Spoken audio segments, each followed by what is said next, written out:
2021 के भावी मुखिया प्रत्याशी भाई सुभाष राय जी, जो कि महिसौर पंचायत से आप तमाम जनता बंधुओं को सेवा करने के लिए अपना सर झुकाए हैं और आपसे उम्मीद है कि आप लोग इन्हें ज़रूर सपोर्ट करेंगे और चुनाव जिताएंगे।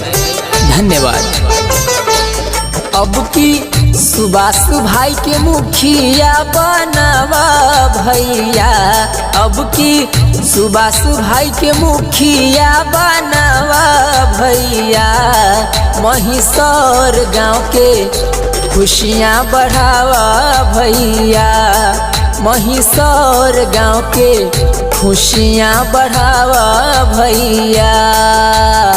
महिसौर पंचायत में विकास लाना है तो भाई सुभाष राय को जिताना है।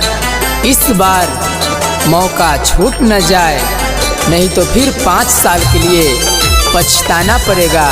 सभी ग्रामवासियों को आप लोग से हाथ जोड़ के निवेदन है कि भाई सुभाष राय जी को भारी से भारी बहुमत से चुनाव जिताएं और अपने गांव का विकास की ओर कदम को बढ़ाएं। यही आपसे विनती है। धन्यवाद। केहू के न कुछो दिहले अपने बनैले, इंदिरा आवास में घूस बहुते खैले। सुनो चाची, ध्यान से वोट दिया उम्मीदवार चिन्ह के।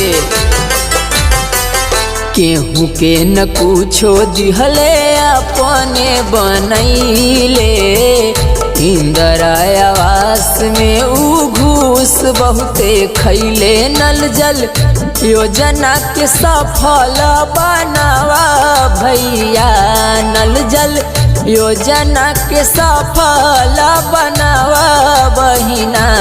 अब की सुभाष भाई के मुखिया बनावा बहिना, अब की सुभाष भाई के मुखिया बनावा भैया। महिसौर पंचायत के सभी छोटे बड़े चाचा चाची, भैया बहन और हमारे नौजवान युवा भाई सभी से निवेदन है कि इस बार अच्छे से अच्छे उम्मीदवारों को चुने और महिसौर गांव को विकास की ओर ले जाने का काम करें, झूठ फूस की बात में ना पड़ें। धन्यवाद।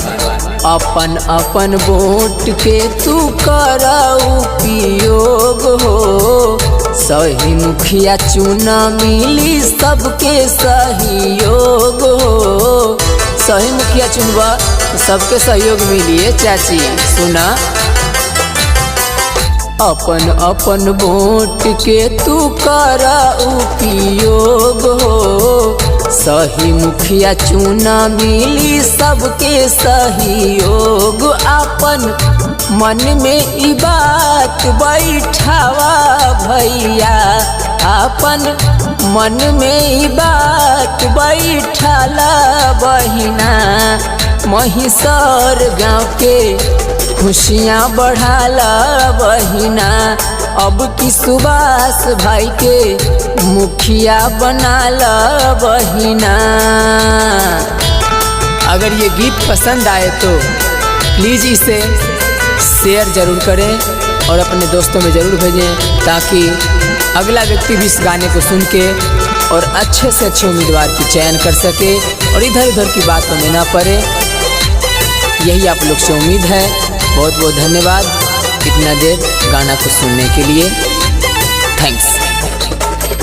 अभी के मुखिया के देखो कैसन कैसन घटना, भाई सुभाष के बा सुंदर कल्पना। ये चाची बड़ी कीमती वोट बा, ध्यान से दिया हो, सुन ल। अभी के मुखिया के देखो कैसन कैसन घटना, भाई सुभाष के बा सुंदर कल्पना। एक बार मौका दे के इनके आजमावा भैया, एक बार मौका दे के इनके आजमावा भैया। महिषौर गाँव के खुशियाँ बढ़ावा भैया। अब की सुभाष भाई के मुखिया बनावा भैया। Presented by Vaishali Wood music.